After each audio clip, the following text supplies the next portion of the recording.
विष्णू नाही, देशीमध्ये भगवान शंकर नाही, असा मूत पिऊन जिंदगी खराब करण्यात काही मजाच नाही. दूध पिणं नालाय का, मूत काय पितो, दूध पिना.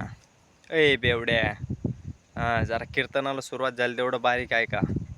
आज कीर्तनाला घेतलेला अभंग नामदेवरायांचा आहे आणि मागणी करणारा अभंग घेण्याचं कारण कोणत्याही यज्ञाची सांगताही शेवटच्या मागणीपर प्रकरणात होत असते. भागवत कथेचा शेवट, कीर्तनाचा सप्त्याचा शेवट, उद्या सकाळी काल्याचं कीर्तन आणि शेवटचं कीर्तन मागणीपर असावं म्हणून हा नियम आहे. म्हणून शेवटचं कीर्तन मागणीपर, अभंगाला सुरुवात. आणि काहीही मागायचं नाही बावळाटासारखं. आपल्या लोकांचं लय नालायक मागणं राहतं. काय करू देवा, पोरीचं लगीन जुळणं, जावई मिळणं, भाकर गिळणं. मग भात खायला आलाय का. काही तर देवाला विचारत्या, काय करू देवा, 5 वर्ष लग्नाला झाले, अजून पोरग होईनं. देव म्हणले तुला उचलून आपटो का आलाय का, तुला पोरगही मॅच द्यायचं, मग तू करतो काय नक्की. पावळाटासारखा काही मागवतो मूर्खासारखा. काय करू देवा, कॉलेजचं कार्ट मारुतरायाला म्हणतं, मारुतराया इंग्लिशचा पेपर सोपा जाऊ दे. मारुतराया म्हणले, कानपड हाणू का तुझं, मला इंग्रजी येत असते तर मी का आला देवळात बसलो असतो, तुला अक्कल आहे का नाही काही. एक पोरगं म्हणलं, मारुतराया ओ मारुतराया मला पाहुणे येईन. मारुतराया म्हणलं, मला कधीच आले नाही, तू माझ्याकडं बायको मागायला आला का मूर्खासारखा. एकानं विचारलं, रामचंद्रजी अहो जे तुमचं झालं तेच माझं झालं, तुमची बायको पळून गेली माझी गेली, जरा सापडून द्या. राम म्हणलं, तुला बुटानं हाणीन, माझीच हनुमंतानं आणून दिली तर तुझी कुणीकडं मागू. आता वाक्य नीट ऐका. भौतिक गोष्ट कधी मागायची नाही आणि आध्यात्मिक मागितल्याशिवाय राहायची नाही. भौतिक काय मागायचं, गाडी बंगला, is everything the world, is everything the world has end point, God has a name end point in the world. जगातलं सगळं जाणार आहे. गाडी बंगला पप्प्या गुटी बंटी सिटी फ्रीज लाईट रिअर वाफे जिंगल्या बकऱ्या अंड लाटणं पळपट वरगळ उशी गादी गुदी नाळ्या नुळ्या खांड खुंड बुगड सुंड अंटटाल फरं सगळं जाणार आहे. गुजरवाने घरात काटर होते कोणा लागणे सिसल तू केदा का मायना मी रातीन खान सिंगम जागा चिकनी चिमली दुनियादारी लय भारी माझे मन तुझी झालं आता माझी सटकली पप्पी दे पारूला ही पोरगी साधू सुपातली सिटी वाजली गाडी सुटली पदर गेला वर शांताबाई शांताराम चिमणी उडाली भूर आला बाबूराव बाहुबली झिंगाट सोनू तुझा माझ्यावर भरोसा नाही का मला आमदार झाल्यासारखं वाटतंय. हे सगळं जाणार आहे. वाक्य नीट ऐका. सकाळचा सरपंच दुपारी माझी होणार आहे आणि दुपारचा माजी सरपंच संध्याकाळी कैलासवासी होणार आहे.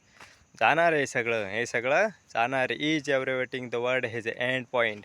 पण देव आणि देवाचं नावच फक्त शिल्लक राहणार आहे. बाकीचं सगळं जाणार आहे. मग बाकीचं काही मागायचं नाही. आपला बावळटपणा सोडायचा. अभंगाला सुरुवात झाली. कोण मागताय, तुकाराम महाराज. कुणाकडं मागतात, देवाकडं. काय मागताय, अभंगाला सुरुवात. प्रश्न असा आहे, देवळात देव आहे, जगाच्या इतिहासात नामदेवरायांसारखी भक्ती नाही. आणि नामदेवरायांसारखी भक्ती नाही. तुम्ही पहा देवानं रचना पहा कशी केली. माझ्यासमोर सगळी बसलेली माणसं एका देवाने निर्माण केली, पण एकही माणूस सारखा नाही, विशेष एक नाही. सगळ्यांच्या डोक्याला केस आहे, भांग वेगळा आहे. काही पोरी केसाने हाकण्या झाल्या, चांगल्या होत्या, पण इथं केस घेऊ घेऊ अहो झटके हानती का खुनी ते ह्याच काळाना. ऐका नीट. केस समान, भांग वेगळा. मेंदू समान, वापर वेगळा. रक्त समान, गुण वेगळे. आणि व्यक्ती समान, प्रारब्ध वेगळे.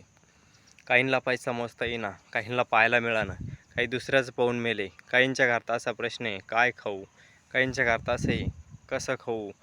देवा, साखर, डायबिटीस, वांग, मुळ्यात, आता माळकरीचं रक्त, दारुड्याचं रक्त, पाखोद्याचं रक्त, गायकाचं रक्त, याच्यात फरक आहे. आता हे दारुडे दुरुडे खांड खुंड खाणारे एक तर यांचं रक्त नालायक आहे महाराज. हे बेवडे बेवडे क्वाटरी बिटरी हाणणारे, धाबा धुब्यावर जेवणारे, या अवलाद नालायक आहे महाराज. मग एवढे जोपर्यंत सांगतो शेतकऱ्याची गाय कत्तलखान्यात जाते तोपर्यंत शेतकरी कधीच सुगंधाईम सुखाने खाऊ शकत नाही, ध्यानात ठेवा. अरे शेतकऱ्याची दारातली गाय गेली, शेतकऱ्याच्या दारातली गाय गेली, शेतकऱ्याच्या दारात बाटली आली महाराज. वटावर मिसळ नसताना अवलाद दारू प्यायला लागली आणि जन्मदाते आईबापाला उचलून आपटायला लागली. हाय गायनं दिलेला शाप महाराज. गाय गेली महाराज, शेतकऱ्याच्या दारातून गाय गेली. शेतकऱ्याच्या पोरानं धाब्यावर 22 रुपये प्लेटनं लिंबू पिळून आणली. शेतकऱ्याच्या दारातली गाय आणि होटावर मिशन असताना अवलाद दारू प्यायला लागली. हा गायनं दिलेला शाप रे महाराज. बैर कीर्तनाला गेलं बैर. आता बैऱ्यानं कीर्तन ऐकलं का पाहिलं. ते गेलं सकाळी रातभर कीर्तन ऐकलं, सकाळी गेलं मेंढ्या माग गेलं आणि त्याला दुपार लागली झोप.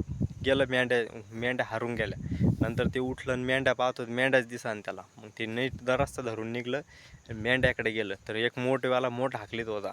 तर ते मोठीवाल्याला त्यानं म्हणलं, "ए मोठीवाल्या, माझ्या मेंढ्या पाहिल्या का?"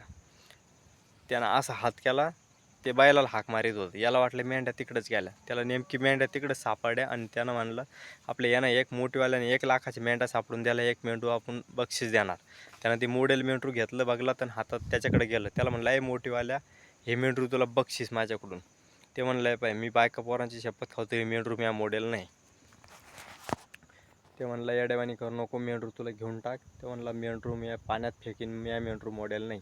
त्यांची झाली दोघांची गच्चा धैर्यधारी. हवालदार आला तिकडून.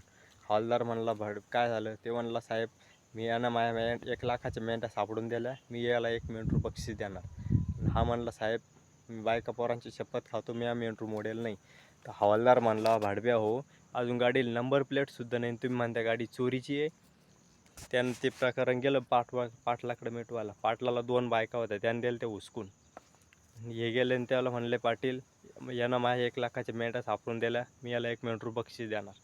तो म्हणला, पाटील, मी बायका पोरांची सगळ्यांची शपथ घेतो, मी मेंढरू मोडेल नाही." हवालदार म्हणला, "पाटील, अजून नावेच झाली नाही, हे म्हणत्या गाडी चोरीची आहे."